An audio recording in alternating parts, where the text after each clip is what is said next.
नमस्कार. एक शास्त्रज्ञ होता आईन्स्टाईन नावाचा, आणि या आईन्स्टाईनने म्हणजे आईन्स्टाईनचा आयक्यू, आईन्स्टाईनची बुद्धिमत्ता याच्याविषयी कोणाच्या मनात काही शंका नव्हती.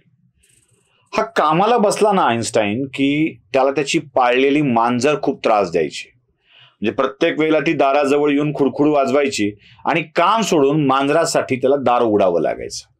मग आईन्स्टाईनने आयडिया काय केली की आपल्या मांजरासाठी भिंतीच्या मध्ये एक छिद्र पाडायचं ठरवलं, तिथून मांजर यावं. ते छिद्र पाडलं आणि आईन्स्टाईनला असं वाटलं की अरे या मांजराला पिलू पण झालंय, ते कसं येणार. म्हणून आईन्स्टाईननं मांजराच्या पिलासाठी पण एक छोटं छिद्र करून ठेवलं. छोट्या छिद्रातून पिलू यावं, मोठ्या छिद्रातून मांजर यावं. त्याला असं नाही वाटलं ज्या मोठ्या छिद्रातून मांजर येऊ शकतं त्या छिद्रातून सुद्धा पिलू मांजराचं येऊ शकतंच की. एवढी मोठी बुद्धिमत्ता असलेल्या आईन्स्टाईनच्या साध्या साध्या गोष्टीचा कसा लक्षात येत नसतं हे सांगणारी ही कथा किती खरी किती खोटी मला माहित नाही. अशी बहुतेक मोठी मोठी माणसं अशा प्रॉब्लेम मध्ये येत असतात.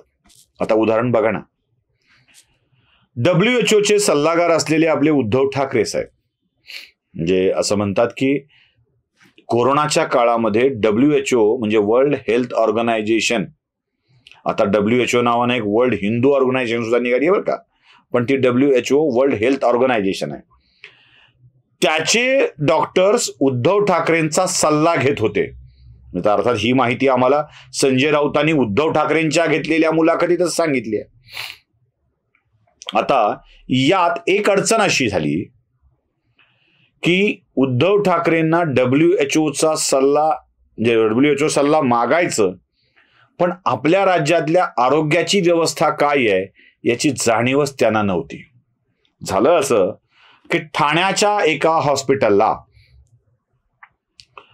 डॉक्टरांच्या निष्काळजीपणामुळे म्हणा, औषधोपचारातील त्रुटीमुळे म्हणा, किंवा त्या दिवशी तो वेळच वाईट होता म्हणा, कोणत्याही कारणामुळे म्हणा, ठाणे महानगरपालिकेच्या एका रुग्णालयात एकाच दिवशी 15 ते 17 लोकांचा मृत्यू झाला.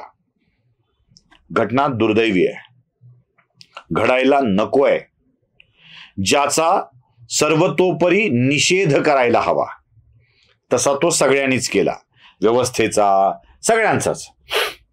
कुणाचाही असो, सरकार कोणतंही असो, याचा निषेध करायला हवा आणि ती सहवेदना ठेवायला हवी, संवेदना असायला हवी. उद्धव ठाकरेंनी ही संवेदना आणि सहवेदना दाखवताना अगदी WHOचं सल्लागार पद विसरल्यासारखंच केलं.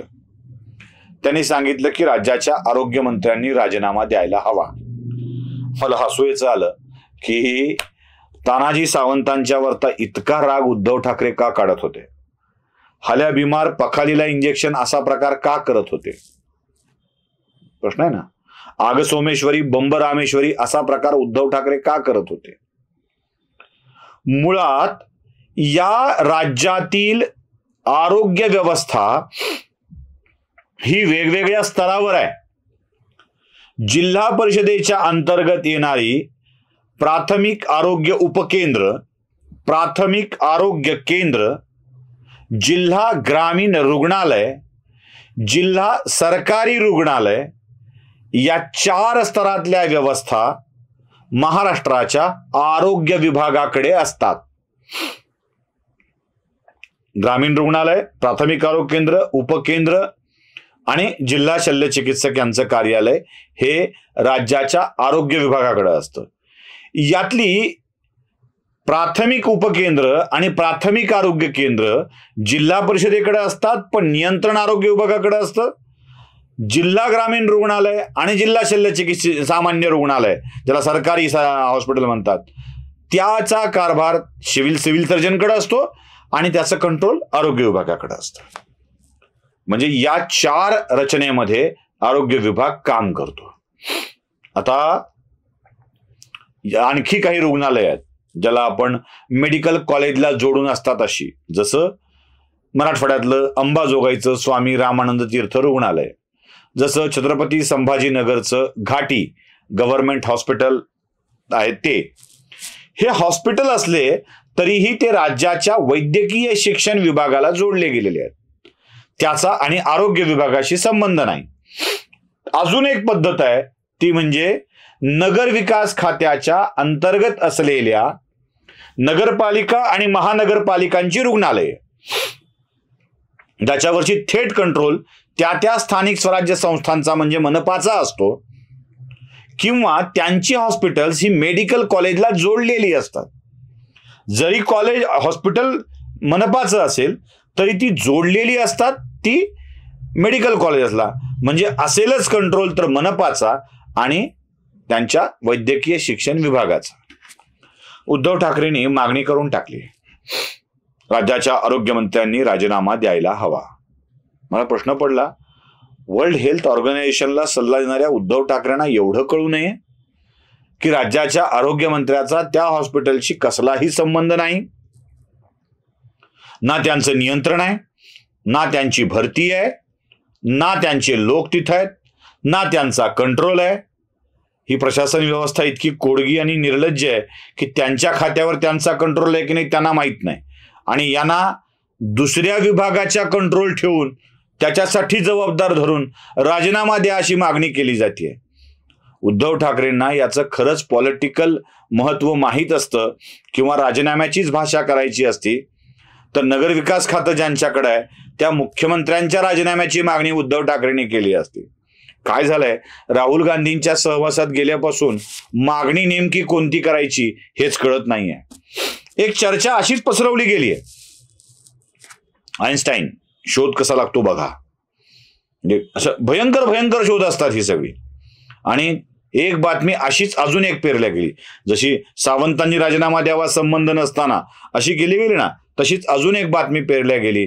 आणि ती बातमी म्हणजे अमरावती लोकसभा मतदारसंघातून सुषमा अंधारे निवडणूक लढवणार. कोणीतरी सांगितलं लढवणार, दुसरे म्हणले लढवणार लढवणार लढवणार लढवणार, सुरू झालं. मग माध्यमातूनही बातम्या आल्या सुषमा अंधारे अमरावतीची जागा लढवणार, सगळीकडे बातम्या आल्या अमरावतीची जागा लढवणार. ज्यांना विधानसभेत 500 मतं मिळाली ती लोकसभेची निवडणूक लढवायला जातील, या बातमीनंच मला असं खुदकन हसू आलं. पण काय आहे, काळ खूप गेलाय, त्यामुळे बदल काही होऊ शकतात. मला वाटलं राज्याचं निवडणूक आयोगाने परिसीमन केलंय की काय, म्हणजे अनुसूचित जाती जमातींसाठीचे मतदारसंघ बदललेत की काय, किंवा कदाचित सुषमा अंधारेंना अनुसूचित जातीचं प्रमाणपत्र मिळालं असेल तर काय सांगावं. काय आईन्स्टाईन असल्यावरती कुठलाही शोध लागू शकतो, कारण अमरावती लोकसभा मतदारसंघ हा आरक्षित लोकसभा मतदारसंघ आहे. वाद चालू होता, आठवत आहे, नवनीत राणांच्या सर्टिफिकेटचा वाद चालू होता. त्यामुळे तो आरक्षित मतदारसंघ आहे आणि त्या आरक्षित मतदारसंघात लढण्यासाठी अनुसूचित जातीचं प्रमाणपत्र असावं लागतं.